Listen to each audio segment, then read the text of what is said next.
Basically, the basic point was trying to tell this story about a modern relationship and all the struggles that we have and the ambitions that we have, not only in work life, but for our private lives. We want our private lives to be picture perfect.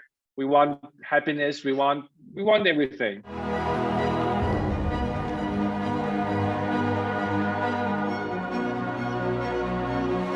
Tænker på børnene, du hvad? Tænker du på børnene? Vi kan ikke få det hele på én gang. Hvad fanden du snakker om vi? Der er sgu ikke noget vi. Vi? Det eneste, der betyder noget, det er, hvad der er på den fucking tallerken.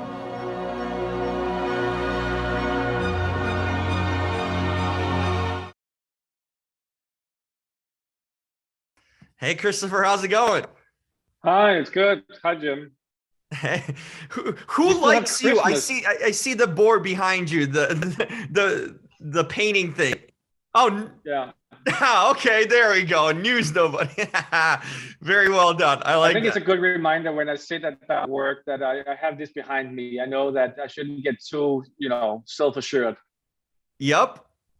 Hey, I got one over there too behind me. It says "Don't quit," and the letters are it also reads "Do it" because it's white and black. So if you read between "Don't quit," "Do it." That's kind of my mantra too.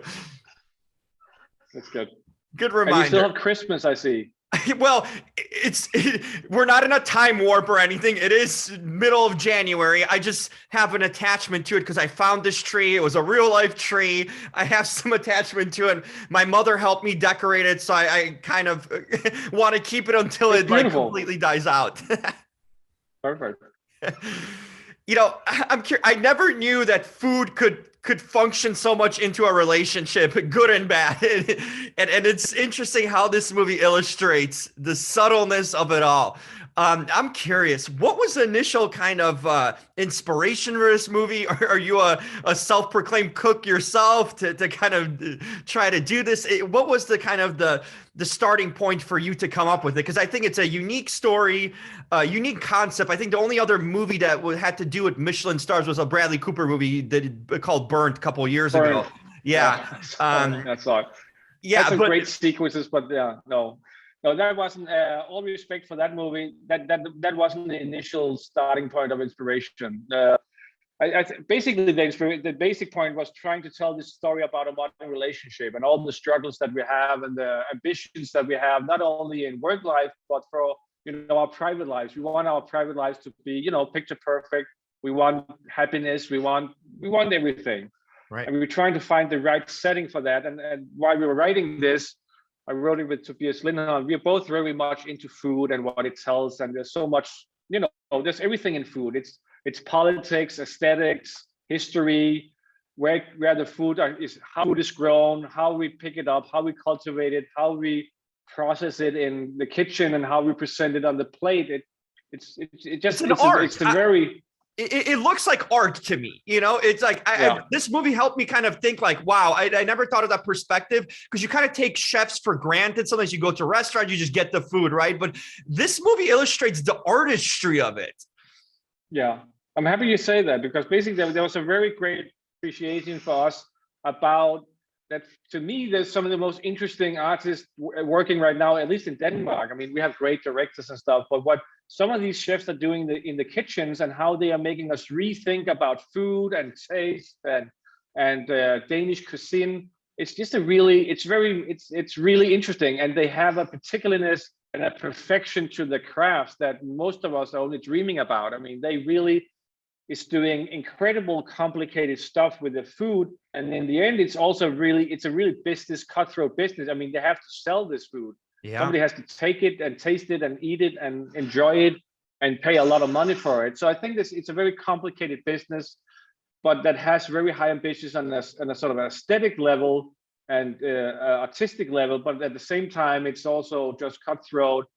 You need the stars from a Michelin, or you need the customers that want to pay the price. So in that sense, it's just a very interesting arena to be involved in or to look at.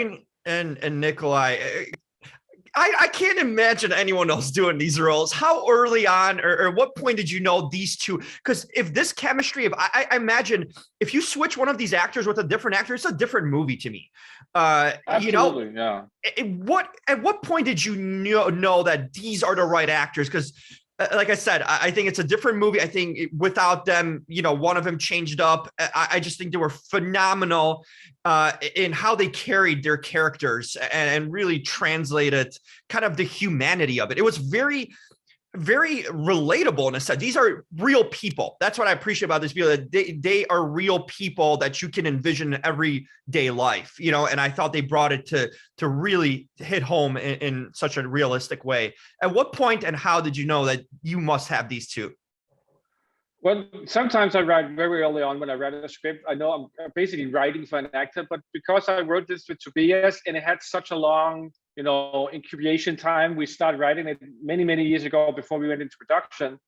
I never really put a name on who should be these kids, because they're always evolving and changing. And he didn't start off as a chef cast, and then he became a chef, and then she became, in the development of the story, she became involved in the business herself. So that evolved, and then at some point I had the script, and I said, okay, I'm gonna do it. Well, who should make this, or who should I make them with? I was crying. I was so specific in the people I wanted to do this, or how they should be as characters, that it could basically only be Katrine and Nikolaj. And Katrine I had access to, in the sense I worked with her twice before, and she was very interested, so that was good. But Nikolaj, I never worked with him, I never met him. So I just had to contact him cold blank. I think contacted him on a Friday, and he was in LA, and he said, that's interesting, send me the script. And Sunday he returned and said, let's do it. Wow. So I think it was meant to be with those two actors, because it was so uncomplicated making that happen. So I was very pleased with that. And it was a great, they're both incredible her horses, they love their craft, and they love doing the work. It's not about the glamour or anything. And they just love acting, and they love difficult tasks and difficult emotions, and they're just eager of trying to solve some of those puzzles involved in the craft of acting, which is how to behave ordinary with complicated stuff. But they did a great job. They really did. I'm interested, did you ever, it was interesting how you slotted this movie, because there's chapters, the fat, salt, you kind of go back and forth in time. Did you ever think about doing like a straight kind of, just one? I don't know if this movie could have been done without these flashbacks and kind of back and forth. Was there ever a thought for you to just do kind of a straight narrative, kind of set, maybe you put 2 months later instead of going back in time and forth? Yeah, I thought it was an interesting choice for sure. Actually, for this, no, because the whole idea is that the story is so simple that everybody can follow the basic storyline. Two people meet, they hook up, they enjoy themselves, they get a family, they get into trouble, basically. Yeah, we've seen this more story a zillion times, and I think that gave us the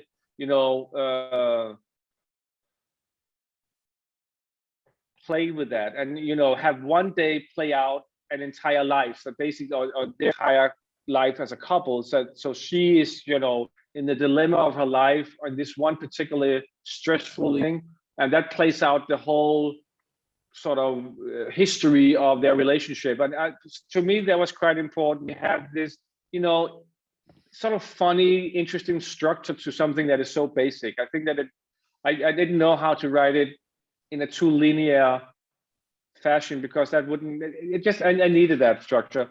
And another thing that it helped was the fact that I wrote it with Tobias, and we're not sitting together writing. So by making these chapters, we could say, you write this chapter, I write this chapter, and then we would read each other chapters and say, oh, that's interesting how they meet, and we could write on each other chapters, where we could split it up in a very easy fashion. Oh, I like that. That's a really nice to construct to do that. It just worked. I thought it was really actually interesting, and it kept things very mysterious throughout. Like you said, it's a straight and narrow story, maybe like when you do it normally. But I thought just going back and forth, it really kind of made you not know. It disorients you as a viewer, not knowing where it's going. So I thought that was very clever and a good way of putting it. I'm going to put a spoiler here. I just have to ask you, I'm so curious about the ending. What do you envision for these characters? Because it's left open-ended in a sense, and I think you have some glimmer of hope for them. But we know life is unpredictable, like I thought the ending was very fitting to real life because you kind of don't know what's going to happen the next day or, months later. Where do you kind of envision these characters in your mind going forward? I mean, it would be too much to say, well, all past is gone and let's just go happy forever after. But then again, there is sort of the whole movie is trying to say, just having been able to succeed to the point where they are as humans, as a couple, having grown these kids, is sort of a success in itself. I mean, having a modern relationship is basically, it's sort of an impossibility. There's not a necessity to modern relationship. It's just something that it goes beyond this. I mean, we don't need another person in our lives economically or structurally. It's not like the old days without, a spouse, you would be pretty fucked, or you would die alone. Yeah. There are ways to live now, but there's still this, this need of structure, and the family is basically the smallest institution of society. And from there on, everything else grows. So I wanted to sort of have a homage to family, even though it doesn't always succeed, but I didn't want to end it too bleak. So these two people obviously love each other. And there is this hope that they also need each other. They can't really figure out how life should be without each other. So to me, it's quite hopeful. But, as you said, you never know what, it's going to turn out tomorrow. Yeah. And that's what kind of the ambiguity of life really kind of set in too. And I'm just like, oh yeah, that's kind of life. It's a very well way to kind of close the movie. I felt like with, you just kind of don't know what's going to happen. Could be good, could be, whatever, maybe just stay the way they are. But as you mentioned, there's different things tying them up. I really enjoyed this movie. I thought it was very creative and just things we don't see often. I think it's good to tell kind of true to life stories or stories that people can resonate with and see like, oh, I know people like that, or we've been through struggles relationships wise, because it's part of our human life, to go ups and downs and not everything's perfect, and there's a lot of growth going on. So for you to document that in a film and the way you did it, just fantastic work. Thank you very much. Absolutely. Can't wait for the next one from you. I'm a fan. Yeah. Thank you. Thank you, Christoffer. Have a great one. Have a great one. Bye. Bye-bye.